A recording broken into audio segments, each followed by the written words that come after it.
নমস্কাৰ প্ৰিয় বন্ধু বান্ধৱীসকল, আপোনালোক সকলোকে পুনৰবাৰ স্বাগতম জনাইছোঁ আমাৰ চেনেল ই কুইপাঠলৈ। যোৱা ২৭ ডিচেম্বৰ অৰ্থাৎ দেওবাৰে জুনিয়ৰ ইঞ্জিনিয়াৰ পদৰ বাবে PNR অৰ্থাৎ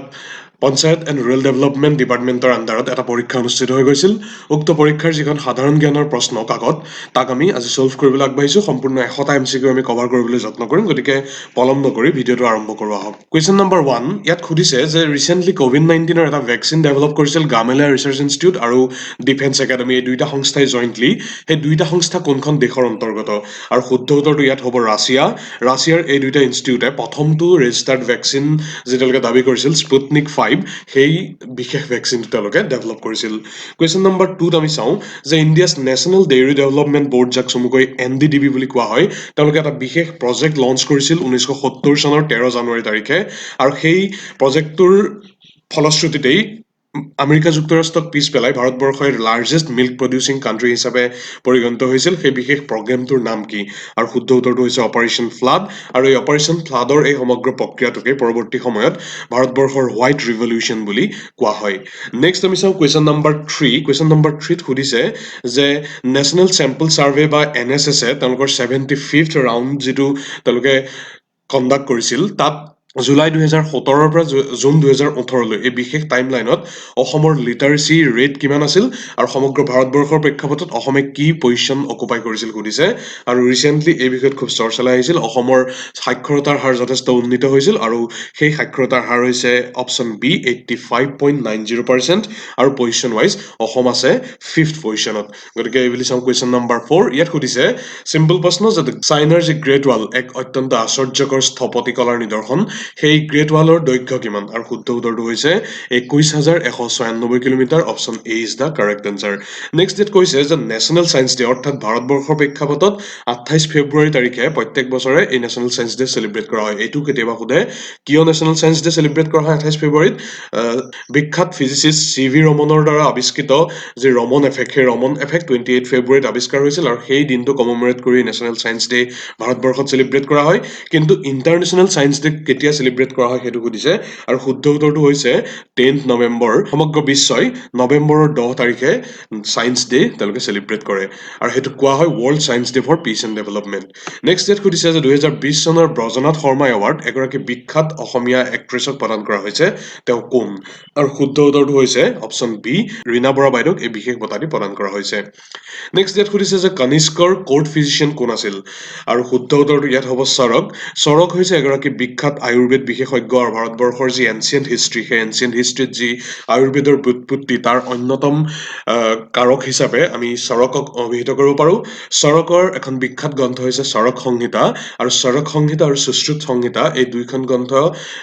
একেলগে ভাৰতবৰ্ষৰ আয়ুৰ্বেদৰ মূল উৎস বুলি দাবী কৰা হয়। নেক্সট কুৱেশ্যন নম্বৰ 8ত সুধিছে যে নিৰ্বাণা প্ৰাপ্তিৰ বাবে অৰ্থাৎ মোক্ষ প্ৰাপ্তিৰ বাবে গৌতম বুদ্ধই কোনটো মাৰ্গ প্ৰেছক্ৰাইব কৰিছিল? আৰু ইয়াৰ শুদ্ধ উত্তৰ হৈছে অপশ্যন বি দ্য এইটফোল্ড পাথ। ইয়াক চমুকৈ ইয়াক নভেল এইটফোল্ড পাথ বুলিও জনা যায়। ইয়াত সুধিছে অৰ্থশাস্ত্ৰ কোনে লিখিছিল? খুব কমন প্ৰশ্ন, প্ৰায়ে সোধে। কৌটিল্য বা চাণক্যই অৰ্থশাস্ত্ৰ লিখিছিল আৰু মূলতঃ ষ্টেটক্ৰাফ্ট, ৱাৰ টেকনিক্স এনেকুৱা ধৰণৰ যিসমূহ পলিটিকেল ডাইমেনশ্যন সেইসমূহ কভাৰ কৰি এই বিখ্যাত গ্ৰন্থখন লিখা হৈছিল। নেক্সট কুৱেশ্যন নম্বৰ 10ত আমি চাওঁ যে what was the political condition of India on the eve of Mughal conquest? এতিয়া এই ধৰণৰ প্ৰশ্নৰ পোনপটীয়া উত্তৰ কিছু দিবৰ বাবে অসুবিধা হয়, এনচাৰটোৰ ওপৰত সেইসমূহ ডিপেণ্ডেণ্ট কৰে। কিন্তু আমাৰ বিবেচনাত সেইটো ডিছ ইউনিটি হ'ব, কিয়নো মোগল কনকুৱেষ্ট বা বাবৰৰ সময়ত যি ভাৰতবৰ্ষৰ অকুপেশ্যন হৈছিল মোগলৰ দ্বাৰা, তাৰ পূৰ্বৰ সময়খিনিত ভাৰতবৰ্ষৰ বিভিন্ন সৰু সৰু ৰাজ্য আছিল। সেই সৰু সৰু ভূখণ্ডসমূহে ইটোৱে সিটোৰ লগত তেওঁলোকে ক্ষমতা দখলৰ বাবে যুদ্ধত লিপ্ত আছিল আৰু সেই ডিছ ইউনিটি আৰু সেই অশান্ত এক যি পৰিৱেশ, সেই পৰিৱেশৰ সুযোগ গ্ৰহণ কৰিয়েই বাবৰে তেওঁ ক্ৰমে মোগল সাম্ৰাজ্যৰ প্ৰতিষ্ঠাৰ কাম তেওঁ আৰম্ভ কৰিছিল। গতিকে আমাৰ বিবেচনাত ডিছ ইউনিটি, দুই এক উৎসত ইনডিফাৰেণ্ট এডমিনিষ্ট্ৰেশ্যনো আছে। আমি এনচাৰ কেলৈ অপেক্ষা কৰিলে মই ভাবোঁ শুদ্ধ পথটো হ'ব। নেক্সট কুৱেশ্যন নম্বৰ 11ত সুধিছে যে 1757 চনত কোনটো হিষ্টৰিকেল ইভেণ্ট সংঘটিত হৈছিল? আৰু শুদ্ধ উত্তৰটো হৈছে বিখ্যাত বেটেল অফ প্লাচি। এই পলাচিৰ যুদ্ধ 1757 খ্ৰীষ্টাব্দত সংঘটিত হৈছিল আৰু ঠিক ইয়াৰ 100 বছৰ পিছতে 1857 খ্ৰীষ্টাব্দত আন এক খুব হিষ্টৰিকেল ইভেণ্ট সংঘটিত হৈছিল, সেইটো হৈছে চিপাই মিউটনি। নেক্সট ইয়াত সুধিছে ফেমাছ কনাৰ্ক ছান টেম্পল যি উৰিষ্যাত অৱস্থিত, সি কোনজন ৰজাই স্থাপন কৰিছিল আৰু কোন শতিকাত তাৰ নিৰ্মাণ হৈছিল? আৰু ইয়াৰ শুদ্ধ উত্তৰ হৈছে অপশ্যন এ নৰসিংহদেৱ ফাৰ্ষ্টে এই বিখ্যাত কোনাৰ্ক ছান টেম্পল প্ৰতিষ্ঠা কৰিছিল আৰু তাৰ প্ৰতিষ্ঠা হৈছিল 13th centuryত অৰ্থাৎ 13 শতিকাত নেক্সট কুৱেশ্যন নম্বৰ 13ত সুধিছে যে during the reign of Rudra Singha who was the chief engineer in Ahom kingdom এইটো যদিও পোনপটীয়াকৈ ৰুদ্ৰসিংহৰ সময়ত সুধিছে কিন্তু চাংৰুং ফুকন নামৰ এক বিশেষ মৰ্যাদাই এক বিশেষ পদবী আহোম সাম্ৰাজ্যত আছিল বুলি বিশ্বাস কৰা হয় যাৰ মূল কামেই আছিল ইঞ্জিনিয়াৰিং যিসমূহ কাম বা যিসমূহ চিভিল আৰ্কিটেকচাৰ সেইসমূহ চোৱা চিতা কৰা সেইসমূহৰ নিৰ্মাণৰ কাম পৰ্যবেক্ষণ কৰা গতিকে আমাৰ বিবেচনাত শুদ্ধ উত্তৰ হ'ব চাংৰুং ফুকন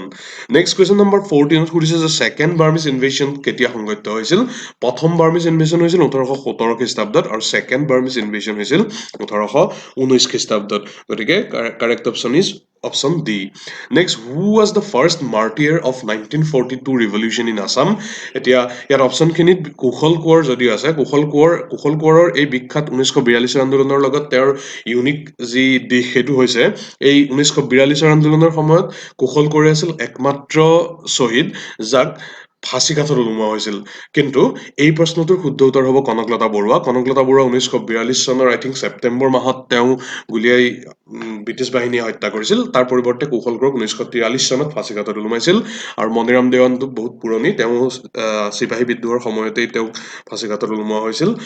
গতিকে correct answer is option B next question number 16ত চাওঁ during the reign of which Ahom king mark the first stage in the growth of Hinduism in Ahom dynasty Ahom সাম্ৰাজ্যত হিন্দুইজিমৰ প্ৰভাৱ প্ৰথম কাৰ শাসনকালত আৰম্ভ হৈছিল বুলি বিশ্বাস কৰা হয় আৰু শুদ্ধ উত্তৰটো হৈছে চুডাংফা তেওঁ আন এটা বিখ্যাত নাম হৈছে বামুণী কোঁৱৰ মূলতঃ বাহমুণ এক পৰিয়ালত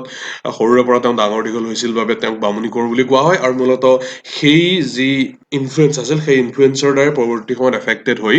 এই হিন্দুইজিমৰ যি প্ৰক্ৰিয়া আহোম সাম্ৰাজ্যত তেওঁ আৰম্ভ কৰিছিল বুলি বিশ্বাস কৰা হয় নেক্সট ইয়াত সুধিছে যে ভাস্কৰ বৰ্মনৰ শাসনকালত 7th চেঞ্চুৰীত সপ্তম শতিকাত কামৰূপত এক টাং ডাইনেষ্টিৰ এগৰাকী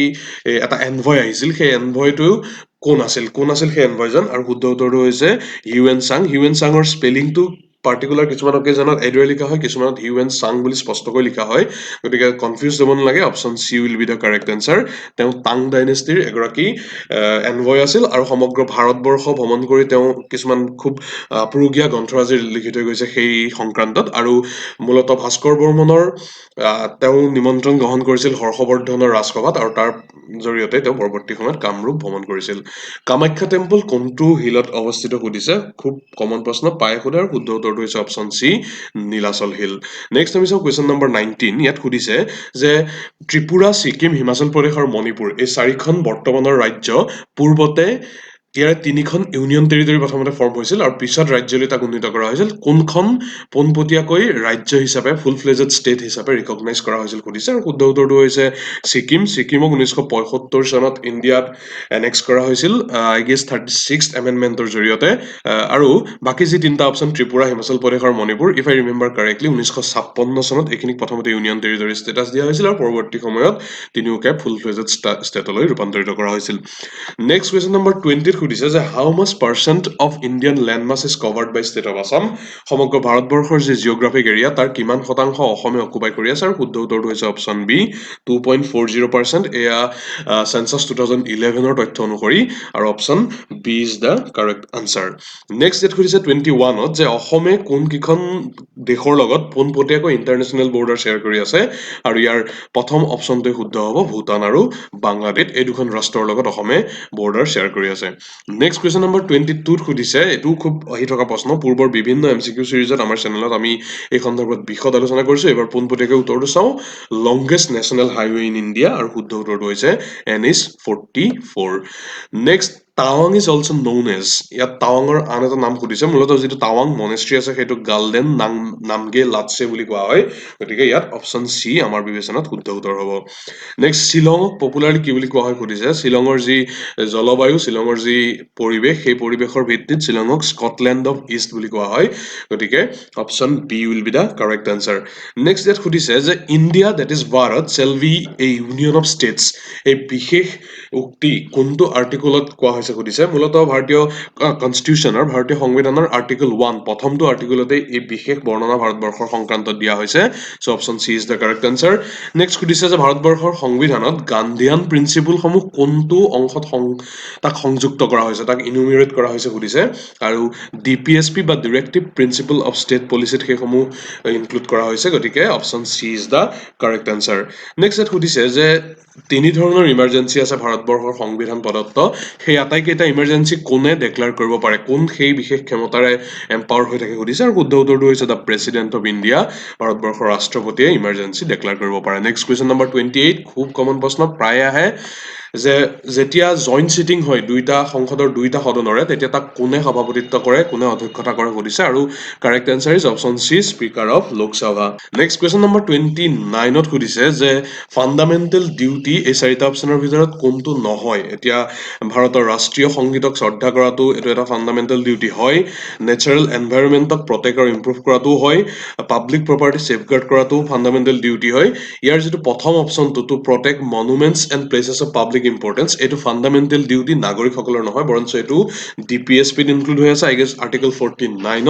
আৰু এইটো হৈছে ডিৰেক্টিভ প্ৰিন্সিপল অফ ষ্টেট পলিচি গতিকে এই প্ৰশ্নটোৰ শুদ্ধ উত্তৰ কি হ'ব option A will be the correct answer option এত উল্লেখ থকা যিটো দায়িত্ব সেইটো ফাণ্ডামেণ্টেল ডিউটিৰ পৰিৱৰ্তে ডিপিএছপিত ইনক্লুড হৈ আছে নেক্সট কুৱেশ্যন নম্বৰ 30ত সুধিছে যে ভাৰতীয় সংবিধানৰ কোনটো আৰ্টিকল অনুসৰি গভৰ্ণৰে লেজিসলেটিভ এছেম্বলি ষ্টেট লেজিসলেটিভ এছেম্বলিক সামন ডিজলভ বা প্ৰৰোগ কৰিব পাৰে আৰু শুদ্ধ উত্তৰটো হৈছে article 174 option D will be the correct answer next ইয়াত সুধিছে বিখ্যাত ৱাংলা ফেষ্টিভেল এই প্ৰশ্নটো পূৰ্বৰ কেইবাটাও পৰীক্ষাত আহিছে আমি সলভ কৰিছো পূৰ্বৰ ভিডিঅ'সমূহত ৱাংলা ফেষ্টিভেলটো কোনে চেলিব্ৰেট কৰে মূলতঃ গাৰো যিসকল জনগোষ্ঠীয় লোক তেওঁলোকে এইটো চেলিব্ৰেট কৰে তেওঁলোকৰ যি আৰাধ্য চান গড তেওঁলোকে সেই চান গডক বা সূৰ্য দেৱতাক তেওঁলোকে উপাসনা কৰি এই ফেষ্টিভেলটো কৰে এইটো পোষ্ট হাৰ্ভেষ্ট এটা ফেষ্টিভেল হয় নেক্সট আপাতানিসকলৰ বিষয়ে সুধিছে ক'ত পোৱা যায় আপাতানিসকলক পোৱা যায় মূলতঃ অৰুণাচল প্ৰদেশত এই আপাতানি মহিলাসকলৰ আইডেন্টিফিকেশ্যনৰ খুব এটা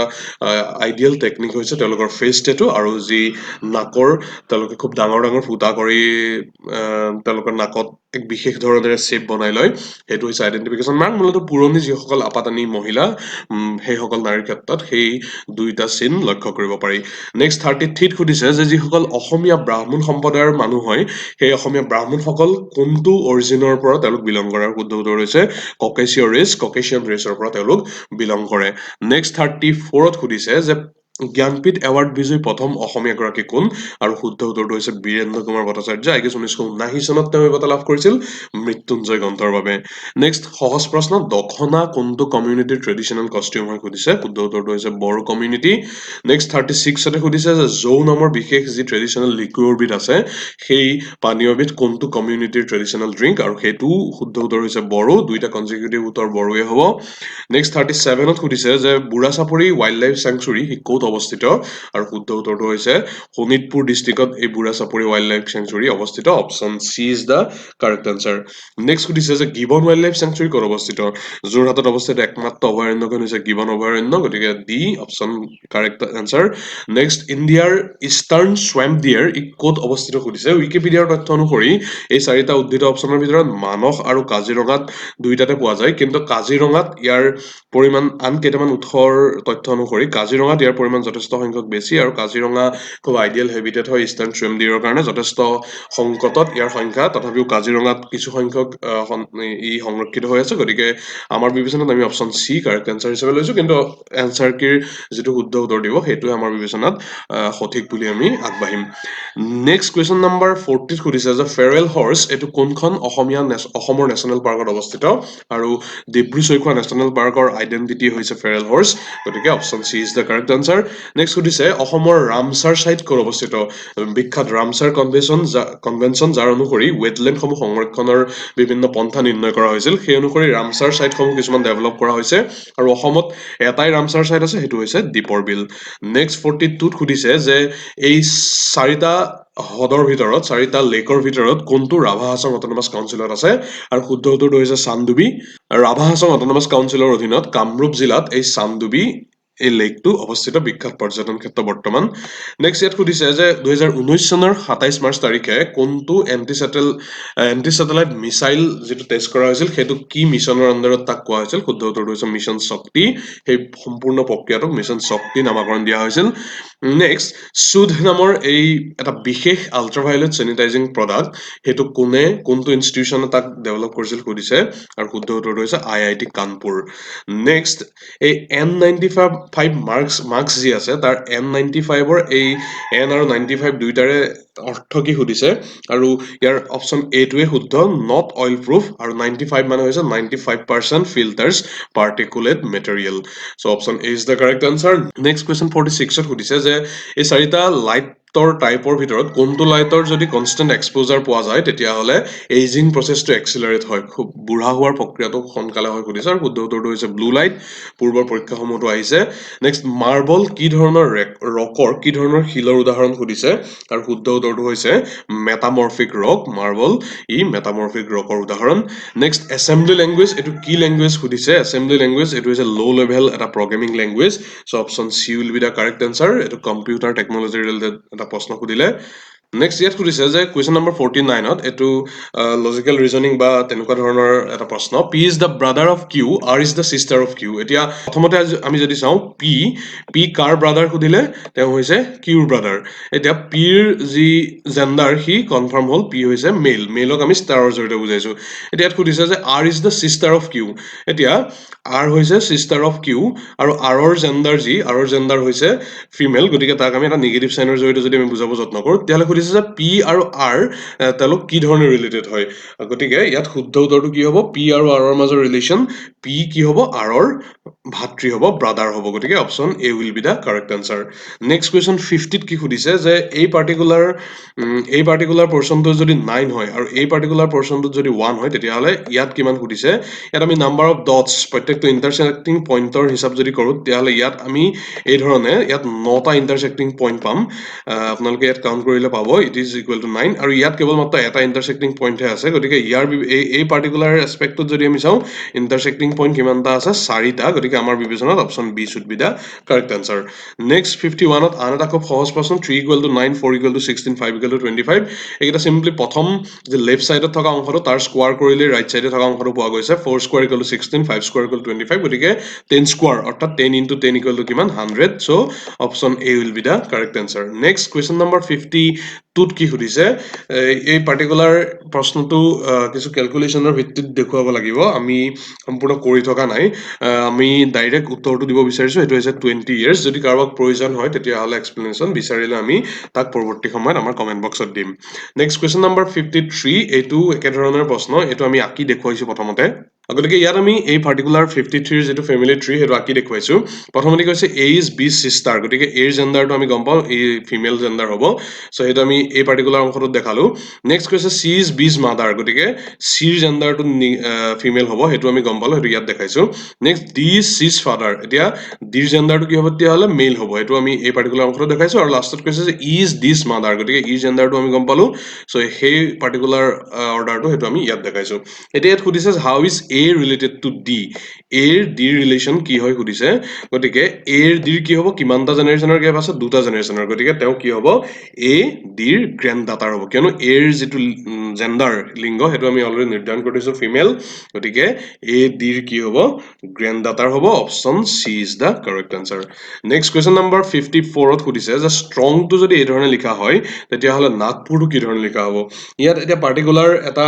লেটাৰ অফ ৱৰ্ডৰ অৰ্ডাৰ আছে হেটো হৈছে প্ৰথমতে থাৰ্ড লেটাৰটো লিখিছে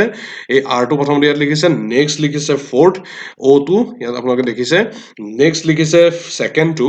যেটো টি সেই টি টো ইয়াত লিখিছে নেক্সট লিখিছে ফিফথ টো যেটো এন হেটো ইয়াত দেখিছে আপোনালোকে এন আৰু তাৰ পিছত লিখিছে ফাৰ্ষ্ট টো আৰু লাষ্টত লিখিছে সিক্স টো ফাৰ্ষ্ট টো হৈছে এস হেটো ইয়াত লিখিছে আৰু একদম লাষ্টত যেটো সিক্স হেটো সিক্স হৈ আছে সো হে একেটা অৰ্ডাৰতে আপোনালোকে যদি চাই তেতিয়াহলে নাগপুৰটো আপোনালোকে কি ধৰণে লিখা দেখা পাব হেটো হৈছে অপচন এ ত উল্লেখিত যিটো তথ্য সেইটো ধৰণে গতিকে আপোনালোকে পজ কৰি মই কোৱা পৰ্চনখিনি যদি ৰিইটাৰেট কৰিছে তেতিয়াহ'লে শুদ্ধ উত্তৰটো বিচাৰি পাব নেক্সট কুৱেশ্যন নম্বৰ 55ত সুধিছে যে 15 ফাইনেন্স কমিশ্যন ভাৰতবৰ্ষৰ সেইটো কোনটো টাইমলাইন কভাৰ কৰিব কোন 5 বছৰ ৰিকমেণ্ডেশ্যন সমূহে কভাৰ কৰিব সুধিছে আৰু শুদ্ধ উত্তৰটো হৈছে অপশ্যন বি যিটো উল্লেখ আছে এপ্ৰিল 2020 ৰ পৰা মাৰ্চ 2025 লৈ এই বিশেষ টাইমলাইনটো 15 ফাইনেন্স কমিশ্যনৰ ৰিকমেণ্ডেশ্যন সমূহে কভাৰ কৰিব নেক্সট সুধিছে যে জিএছটিৰ পাৰভিউত কোনটো বস্তু নাই মূলত জিএছটিৰ পাৰভিউত তিনিটা বস্তু নাই তাৰে এটা হৈছে petroleum product option D will be the correct answer আৰু পেট্ৰলিয়াম প্ৰডাক্টৰ বাহিৰেও ইলেক্ট্ৰিচিটি আৰু এলকহল ফৰ হিউমেন কনজাম্পশ্যন এই দুটা বস্তু জিএছটিৰ আওতাৰ পৰা আঁতৰাই ৰখা হৈছে নেক্সট সুধিছে নিউ ইণ্ডাষ্ট্ৰিয়েল পলিচি কেতিয়া ভাৰতবৰ্ষৰ চৰকাৰে এনাউন্স কৰিছিল 1991 চনৰ জুলাই মাহত তাক এনাউন্স কৰা হৈছিল গতিকে option A will be the correct answer next 58ত সুধিছে যে গুডছ এণ্ড সাৰ্ভিস টেক্স চমুকৈ জিএছটি সেইটো কি ধৰণৰ টেক্স আৰু জিএছটিটো হৈছে simply it's an indirect tax পূৰ্বৰ বহুখিনি ইনডাইৰেক্ট টেক্সক আঁতৰাই কেৱল মাত্ৰ এটা টেক্সৰ ওৱান টেক্স চিষ্টেম এটা প্ৰৱৰ্তন কৰাৰ লক্ষ্যৰে এই জিএছটি নামৰ ইনডাইৰেক্ট টেক্সটো ইন্ট্ৰডিউচ কৰা হৈছিল নেক্সট কুৱেশ্যন নম্বৰ 59ত সুধিছে যে ৰিচেণ্টলি ইকনমিক টাইমছৰ এটা ৰিপৰ্ট অনুসৰি চেন্ট্ৰেল গভৰ্ণমেণ্টে এটা নিৰ্দিষ্ট সংখ্যক অইল ৰয়েলটি অসমক দিবলৈ স্থিৰ কৰিছে সেইটোৰ এমাউণ্টটো কিমান আৰু তাৰ শুদ্ধ উত্তৰটো কি শুদ্ধ উত্তৰটো হৈছে অপশ্যন এ 6320 কোটি টকা অসমক তেলৰ ৰয়েলটি হিচাপে দিবলৈ চেন্ট্ৰেল গভৰ্ণমেণ্টে ঠিক কৰিছে নেক্সট কুৱেশ্যন নম্বৰ 16 নীতি আয়োগ কেতিয়া এষ্টাব্লিছ কৰা হৈছিল খুব কমন প্ৰশ্ন প্ৰায়ে সোধে আৰু শুদ্ধ উত্তৰটো কি হ'ব শুদ্ধ উত্তৰটো হৈছে অপশ্যন এ 2015 চনৰ 1 জানুৱাৰী তাৰিখে নীতি আয়োগৰ ফৰ্ম কৰা হৈছিল নেক্সট জব কাৰ্ড কি সুধিছে জব কাৰ্ড কিহৰ লগত জড়িত এমজি এনৰেগা এই বিশেষ আঁচনিটোৰ লগত জড়িত ই এক document আৰু record of workers entitlement under MG Nrega is job card option C is correct answer next PMAYG Prime Minister's Awas Yojana Gramin এই বিশেষ আঁচনিটোৰ টাৰ্গেট ইয়াৰটো কি আৰু এই আঁচনিটোৰ মূল লক্ষ্য হৈছে housing for all by the year 2022 so option B is the correct answer next how many schemes are identified under Gram Swaraj Abhiyan এই Gram Swaraj Abhiyaনৰ আন্ডাৰত কিমানটা স্কিম লক্ষ্য কৰা হৈছে কিমানটা স্কিমক আইডেন্টিফাই কৰা হৈছে শুদ্ধ উত্তৰটো হৈছে অপশ্যন বি 7টা সো কোৱেশ্চন নম্বৰ 64 ইয়াত সুধিছে যে দিশা স্কিম এই বিশেষ আঁচনিটো কাক লক্ষ্য কৰি এম কৰা হৈছে সো দিশা স্কিম এটা এটা কনফিউজিং বিষয় কিয়নো দিশা যদিহে তাক সিম্পলি আমি গুটেকিটা যেহেতু ক্যাপিটাল লেটাৰ দিয়া আছে সো তাৰ যদি আমি এব্ৰিভিয়েচনটো সলভ কৰিব যত্ন কৰো তেতিয়াহলে it will be district development coordination and monitoring committee আৰু সেই কমিটিখনে মূলত কি কৰে যে সমগ্ৰ যিসমূহ ডেভেলপমেন্টাল যিসমূহ আঁচনি যিসমূহ ডেভেলপমেন্টৰ যিসমূহ প্ৰক্ৰিয়া সংগঠিত হৈ আছে সেইসমূহক মনিটৰ কৰে সেইকাৰণে দিশা নামৰ এখন বিশেষ কমিটি গঠন কৰি লোৱা হয় কিন্তু যদিহে দিশা আঁচনিটোৰ বিষয়ে স্পেচিফিকেলি সোধে তেতিয়াহলে এইটো আঁচনিৰ অধীনত ফিজিক্যালি যিসমূহ ডিজেবল পাৰ্সন তেওঁলোকৰ উত্তৰণৰ বাবে লক্ষ্য স্থিৰ কৰি লোৱা হয় গতিকে দিশা দুটা আছে কিন্তু যেহেতু ইয়াত স্কিম বুলি স্পেচিফিকেলি কৈ দিছে সো গতিকে আমি সেই কমিটিখনৰ বিষয়ে district development coordination and monitoring কমিটিখনৰ বিষয়ে আমি নাযাও মূলত physically disabled person option D কে আমি শুদ্ধ উত্তৰ ৰূপে এই প্ৰশ্নৰ গণ্য কৰিছো কিন্তু পুনৰ কৈছো অফিচিয়েল আনসাৰ কে হে একদম সঠিক অপশ্যনটো আপোনালোকৰ বাবে ডিসাইড কৰিব নেক্সট 65ত সুধিছে IRDP is aim for providing assistance to এতিয়া এই IRDP ইয়াৰ সম্পূৰ্ণ যেটো নাম হেতু হৈছে ইন্টিগ্ৰেটেড ৰুৰেল ডেভেলপমেন্ট প্ৰগ্ৰাম আৰু ইন্টিগ্ৰেটেড ৰুৰেল ডেভেলপমেন্ট প্ৰগ্ৰামৰ আন্ডাৰত যিসমূহ ৰুৰেল বিপিএল ক্যাটেগৰী অপশ্যন ডি হে ৰুৰেল বিপিএল ক্যাটেগৰী সমূহক এসিষ্ট কৰিবলৈ লক্ষ্য স্থিৰ কৰা হৈছে নেক্সট 66ত সুধিছে প্ৰধানমন্ত্ৰী কৌশল বিকাশ যোজনা এটো কিহৰ ভিত্তিত বা কিহৰ কাৰণে কি ডেভেলপমেন্টৰ কাৰণে ইয়াক প্ৰণয়ন কৰা হৈছে আৰু শুদ্ধ উত্তৰটো হৈছে স্কিল ডেভেলপমেন্টৰ কাৰণে option A next question number 67ত কি সুধিছে যে উজ্জ্বলা আৰু উজ্জ্বলা এই দুটা বেলেগ বেলেগ গভৰ্ণমেন্ট স্কিম আছে সো সেই গভৰ্ণমেন্ট স্কিম গিটা কি আৰু ইয়াত অপশ্যন সি যেটো আছে উজ্জ্বলা যেটো এটা জেৰে আছে হেতু হৈছে উজ্জ্বলা হেতু এফৰ্ডেবল এলইডি প্ৰদান কৰিবৰ কাৰণে আৰু যেটো উজ্জ্বলা ডাবল জে আছে হেতু ফ্ৰী এলপিজি সিলিন্ডাৰ বিপিএল পৰিয়ালসমূহক প্ৰভাইড কৰিবৰ কাৰণে so option C will be the correct answer next question number 68ত সুধিছে যে which state in India enacted the food security act at first প্ৰথম ফুড সিকিউৰিটি এক্ট প্ৰণয়ন কৰা ৰাজ্য কোনখন সুধিছে আৰু সেই ৰাজ্যখন অপশ্যন সি হাৰিয়ানা সেইখনে হৈছে প্ৰথম ৰাজ্য নেক্সট কোৱেশ্চন নম্বৰ 69ত সুধিছে যে প্ৰধানমন্ত্ৰী ফসল বীমা যোজনা যি ক্ৰপ ইন্সুৰেন্স স্কিম এটা আছে হেতু কোন তাৰিখে এনাউন্স কৰা হৈছিল সুধিছে আৰু শুদ্ধ উত্তৰটো হৈছে 2016 চনৰ 13 জানুৱাৰী তাৰিখে option C is the correct answer next question 70ত সুধিছে যে অসম চৰকাৰে 2019 চনত যি অৰুন্ধতী নামৰ এখন আঁচনি লঞ্চ কৰিছে সেইখনৰ মূল লক্ষ্য কি আৰু শুদ্ধ উত্তৰটো হৈছে নান অফ দা এবভ যদিও অসম চৰকাৰ বা অসমৰ যিসকল 5 লাখ তেওঁলোকৰ ফেমিলি ইনকামৰ তলৰ যিসমূহ পৰিয়াল তেওঁলোকৰ যিসমূহ কন্যা সেইসমূহক যদিও গোল্ড এছিষ্টেন্স দিয়া হৈছে কিন্তু এই আঁচনিৰ জৰিয়তে মূলতঃ 30,000 টকাৰ এছিষ্টেন্সে প্ৰদান কৰা হ'ব আৰু কোনো এডুকেশ্যনেল কোৱালিফিকেশ্যন ক্ৰাইটেৰিয়া মূলতঃ আদিবাসী আৰু টি ট্ৰাইব কমিউনিটিৰ কাৰণে ৰখা নাই আৰু বাকীসকলৰ কাৰণে HSLC বা ইকুইভেলেণ্ট এক্সাম ব্ৰাইড আৰু গ্ৰুম দুইটাই পাছ কৰিব লাগিব চ' গতিকে এই আঁচনিটোৰ পোনপটীয়া যিটো উত্তৰ হ'ব এইটো প্ৰশ্নৰ ক্ষেত্ৰত সেইটো হ'ব নান অফ দ্য এবভ 30,000 টকাৰ এছিষ্টেন্সে প্ৰদান কৰাৰ লক্ষ্য স্থিৰ কৰা হৈছে নেক্সট কুৱেশ্যন নম্বৰ 71ত সুধিছে যে অসম চৰকাৰৰ যিটো অৰুণোদয় স্কিম সেই অৰুণোদয় স্কিমটো কি আৰু এই প্ৰশ্নটোৰ শুদ্ধ উত্তৰটো হৈছে যে it is a scheme of the government of Assam যাৰ জৰিয়তে 830 টকাৰ মাহিলী তেওঁলোকক অনুদান প্ৰদান কৰা হ'ব মূলতঃ সেই পৰিয়ালৰ মহিলাসকললৈ যাৰ 2 লাখ টকাকৈ তলৰ ফেমিলি ইনকাম আছে প্ৰত্যেক বাৰ্ষিক হিচাপত চ' 71ৰ শুদ্ধ উত্তৰটো হ'ব option A next question number 72ত সুধিছে যে ডে NULM এই বিশেষ যোজনাটো এইটো গভৰ্ণমেণ্ট অফ ইণ্ডিয়াৰ এটা যোজনা ইয়াত ডে NULM মানে কি আৰু এই মিছনটো কি হয় চ' যিটো DAY NULM সেইটো হৈছে Deendayal Antyodaya Yojana national urban livelihood mission so' এইটোৰ জৰিয়তে এইটো মূলতঃ এটা poverty alleviation programme so' option A will be the correct answer আপোনালোকে ডিটেইলছত পঢ়ি ল'ব পাৰিব নেক্সট 73ত সুধিছে যে 15 ফাইনেন্স কমিশ্যনৰ চেয়াৰপাৰ্চন কোন হয় আৰু শুদ্ধ উত্তৰটো হৈছে Nand Kishore Singh option A is the correct answer next question number 74ত সুধিছে যে আমাৰ যিটো ফাইনেন্স কমিশ্যন ভাৰতবৰ্ষত আছে সেইটো কনষ্টিটিউট কোনে কৰে আৰু শুদ্ধ উত্তৰটো হৈছে প্ৰেচিডেণ্টে তাক কনষ্টিটিউট কৰে নেক্সট 75ত সুধিছে যে which development block of Assam started lab to land initiative at first প্ৰথমবাৰৰ বাবে লেব টু লেণ্ড এই বিশেষ যি আঁচনি সেই বিশেষ ইনিচিয়েটিভটো কোনটো ডেভেলপমেণ্ট ব্লকে আৰম্ভ কৰিছিল অসমত সুধিছে আৰু শুদ্ধ উত্তৰটো হৈছে Dimoria development block option B is the correct answer next national e governance plan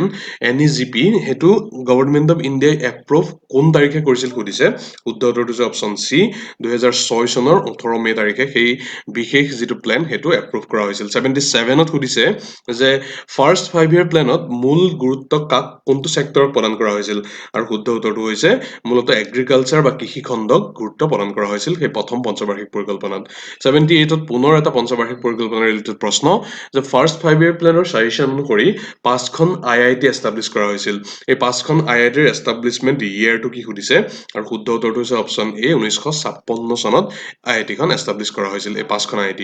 79ত সুধিছে যে ফাৰ্ষ্ট 5 ইয়াৰ প্লেন কোন বৰ্ষৰ পৰা এক্সিকিউট কৰা হৈছিল সুধিছে 79ৰ শুদ্ধ উত্তৰটো হৈছে অপশ্যন চি 1951 চনৰ পৰা প্ৰথম পঞ্চবাৰ্ষিক পৰিকল্পনা এক্সিকিউট কৰা হৈছিল এবাৰ 80 কুৱেশ্যনটো চাওঁ ৰুৰেল হাউচিং ফেচিলিটি এই চাৰিটা আঁচনিৰ ভিতৰত কোনটোৰ জৰিয়তে প্ৰদান কৰা হয় আৰু শুদ্ধ উত্তৰটো হৈছে IAY ইন্দিৰা আৱাস যোজনা এই বিশেষ আঁচনিটোৰ জৰিয়তে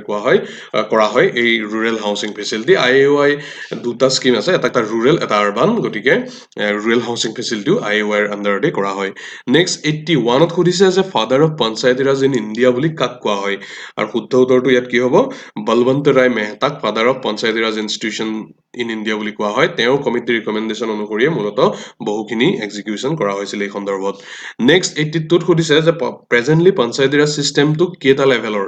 কেইটা টায়াৰ আছে মূলতঃ আৰু ইয়াৰ শুদ্ধ উত্তৰটো হৈছে এইটো 3 টায়াৰ বা 3 লেভেল চিষ্টেম বৰ্তমান চ' 82ৰ correct answer is option A next আঞ্চলিক পঞ্চায়ত কি লেভেলত ইনিচিয়েট কৰা হয় সুধিছে চ' আঞ্চলিক পঞ্চায়ত কি লেভেলত ইনিচিয়েট কৰা হয় মূলতঃ ব্লক লেভেলত তাক ইনিচিয়েট কৰা হয় চ' শুদ্ধ উত্তৰটো হৈছে option B next highest number of panchayat থকা ষ্টেটখন কি সুধিছে ৰাজ্যখন কি সুধিছে শুদ্ধ উত্তৰটো কি হ'ব Uttar Pradesh option B is the correct answer next Panchayati Raj চিষ্টেমটো it is a system of what আৰু শুদ্ধ উত্তৰটো ইয়াত কি হ'ব rural local self government that will be the correct answer 86ত কি সুধিছে যে পঞ্চায়তী ৰাজ চিষ্টেমটো কনষ্টিটিউচনৰ কোনটো এমেণ্ডমেণ্টৰ জৰিয়তে এষ্টাব্লিছ কৰা হৈছিল আৰু শুদ্ধ উত্তৰটো কি হ'ব প্ৰায় এইটো প্ৰশ্ন আহে মূলতঃ PNRD ডিপাৰ্টমেণ্টেল এক্সাম বুলি নহয় সাধাৰণ যিসমূহ পৰীক্ষা CCE জাতীয় সেইসমূহতো এই প্ৰশ্নটো সোধে 73rd কনষ্টিটিউচনেল এমেণ্ডমেণ্টৰ জৰিয়তে পঞ্চায়তী ৰাজ চিষ্টেম আৰম্ভ কৰা হৈছিল next national Panchayati Raj day কোন তাৰিখে চেলিব্ৰেট কৰা হয় চ' শুদ্ধ উত্তৰটো কি হ'ব 24 এপ্ৰিল অপশ্যন চি সেই তাৰিখে পঞ্চায়তী ৰাজ ডে হিচাপে সমগ্ৰ ৰাষ্ট্ৰীয় পৰ্যায়ত চেলিব্ৰেট কৰা হয় next national institute of rural development and Panchayati Raj NIRDPR এইটো ক'ত অৱস্থিত আৰু এই প্ৰশ্নটো পূৰ্বৰ PNRDৰ আই গেছ এক্সিকিউটিভ ইঞ্জিনিয়াৰ পদবীৰ পৰীক্ষাটো আহিছিল। শুদ্ধ উত্তৰটো হৈছে অপশ্যন চি, হায়দৰাবাদত এই বিশেষ ইনষ্টিটিউটটো অৱস্থিত। নেক্সট 89ত সুধিছে যে অসমৰ গাঁও পঞ্চায়তৰ টোটেল নাম্বাৰ কিমান আৰু কিমান? শুদ্ধ উত্তৰটো 2202খন। Option C is the correct answer. Next কিমান বছৰৰ কাৰণে গাঁও পঞ্চায়তৰ এগৰাকী সদস্যক ইলেক্ট কৰা হয় সুধিছে। শুদ্ধ উত্তৰটো কিমান? 5 বছৰৰ কাৰণে তেওঁলোকক ইলেক্ট কৰা হয়। So' option A is the correct answer. Next MGNৰেগা আঁচনিৰ অধীনত এখন জব কাৰ্ড যেতিয়া ইছ্যু কৰা হয় তাৰ ভেলিডিটি পিৰিয়ডটো কিমান সুধিছে আৰু শুদ্ধ উত্তৰটো ইয়াত কি হ'ব? শুদ্ধ উত্তৰটো হৈছে 5 বছৰেই। কুৱেশ্যন নম্বৰ 91ৰ এনচাৰটো 5 বছৰ। নেক্সট কুৱেশ্যন নম্বৰ 92ত আমি চাওঁ যিটো PRA এক্সাৰচাইজ, যিটো ৰুৰেল ডেভেলপমেণ্ট আঁচনিসমূহ ইমপ্লিমেণ্ট কৰাৰ সময়ত এক্সাৰচাইজ কৰা হয়। চ' তাৰ ফুল ফৰ্মটো কি আৰু শুদ্ধ উত্তৰটো কি? উত্তৰটো হৈছে option D, participatory rural appraisal. Next question number 93ত সুধিছে NIC এষ্টাব্লিছ কৰা হয় কি লেভেলত? চ' NIC মানে আমি আমাৰ বিবেচনাত নেশ্যনেল ইনফৰ্মেটিক্স চেণ্টাৰ, সেই বিশেষ সংস্থাটোৰ কথাই সুধিছে, সেই বিশেষ পৰ্যায়টোৰ কথা। চ' NIC প্ৰত্যেক ডিষ্ট্ৰিক্ট হেডকোৱাৰ্টাৰত থাকে। চ'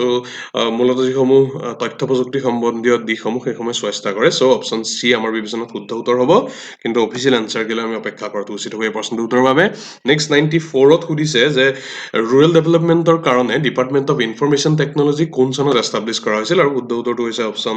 এ, 2004 চনত এই ইনফৰ্মেশ্যন টেকনলজি বিভাগটো এষ্টাব্লিছ কৰা হৈছিল। নেক্সট 95ত কি সুধিছে যে চিফ মিনিষ্টাৰ সমগ্ৰ গ্ৰাম উন্নয়ন যোজনা CMSGUY এই আঁচনিটো অসম চৰকাৰে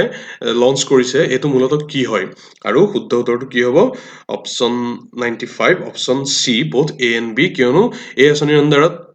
ডিজাৰ্ভিং যিসমূহ ফাৰ্মাৰ তেওঁলোকক ট্ৰেক্টৰ ডিষ্ট্ৰিবিউশ্যন কৰা হৈছে আৰু লগতে এইটো হৈছে এনেকুৱা এটা স্কিম যিটোৰ জৰিয়তে 2022 চনৰ ভিতৰত ফাৰ্মাৰ্ছৰ ইনকাম দুগুণ কৰিবৰ বাবে আৰু তেনেদৰে এগ্ৰিকালচাৰ ছেক্টৰটো ৰিভাইভেলৰ বাবেও লক্ষ্য স্থিৰ কৰা হৈছে। চ' যিহেতু এই দুইটাই কাৰেক্ট, গতিকে correct answer is option C. Next question number 96, sustainable development গ'ল SDG এইসমূহ ভাৰতবৰ্ষত কোন চনত সেইসমূহ এডাপ্ট কৰা হৈছিল আৰু শুদ্ধ উত্তৰটো হৈছে 96, অপশ্যন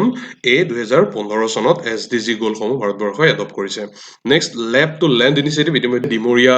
ডেভেলপমেণ্ট ব্লক এটাক প্ৰথমবাৰৰ বাবে প্ৰৱৰ্তন কৰিছিল বুলি কৈছোৱেই। এইটো হয় কি? এইটো কি হয় সুধিছে আৰু ইয়াৰ শুদ্ধ উত্তৰটো হৈছে option A, achieving improvement in quality of life in rural people. এই পাৰ্টিকুলাৰ লক্ষ্যৰে এই আঁচনিটো আৰম্ভ কৰা হৈছিল। নেক্সট কুৱেশ্যন নম্বৰ 98ত সুধিছে স্বাৱলম্বন স্কিমটোৰ বিষয়ে। এই প্ৰশ্নটোৰ বিষয়ে পূৰ্বৰ এনচাৰ কেইখনতো কিছু বিতৰ্কৰ অৱকাশ ৰৈ গৈছিল, কিন্তু এইটো মূলতঃ আমাৰ বিবেচনাত it is a scheme launch by government of Assam for self employment of surrendered militant in the state. So' option B will be the correct answer. Next 99ত সুধিছে মেক ইন ইণ্ডিয়া স্কিমটো কি হয় আৰু মেক ইন ইণ্ডিয়া মূলতঃ creation of manufacturing sector in the industry. ভাৰতবৰ্ষৰ যি স্থানীয় মেনুফেকচাৰিং ছেক্টৰ তাৰ উৎকৰ্ষ সাধনৰ বাবে এই মেক ইন ইণ্ডিয়া আঁচনিটো প্ৰৱৰ্তন কৰা হৈছে। Option D correct. আৰু এগ্ৰিকালচাৰত ICT কি হয় সুধিছে। ICTৰ ফুল ফৰ্ম মূলতঃ সেইটো হৈছে information and communication technology in agriculture, গতিকে option A is the correct answer. গতিকে ইমানখিনিতে আমি এই ভিডিঅ'টো সামৰণি মাৰিব বিচাৰিছোঁ। যদি আপোনালোকে ভিডিঅ'টোৰ পৰা উপকৃত হৈছে বুলি ভাবে তেতিয়াহ'লে অনুগ্ৰহ কৰি চেনেলটো ছাবস্ক্ৰাইব কৰিবলৈ, লগতে শ্বেয়াৰ কৰিবলৈ বন্ধুসকলৰ মাজত নাপাহৰিব। অনুগ্ৰহ কৰি আপোনালোকৰ কিবা ডাউট থাকিলে, আমাৰ যদি কিবা ভুল ৰৈ গৈছে তেতিয়াহ'লে কমেণ্ট কৰিব আৰু পৰৱৰ্তী ভিডিঅ'সমূহৰ বাবে আপোনালোকে অপেক্ষা কৰিব বুলি আশা কৰিলোঁ। ধন্যবাদ, শুভৰাত্ৰি।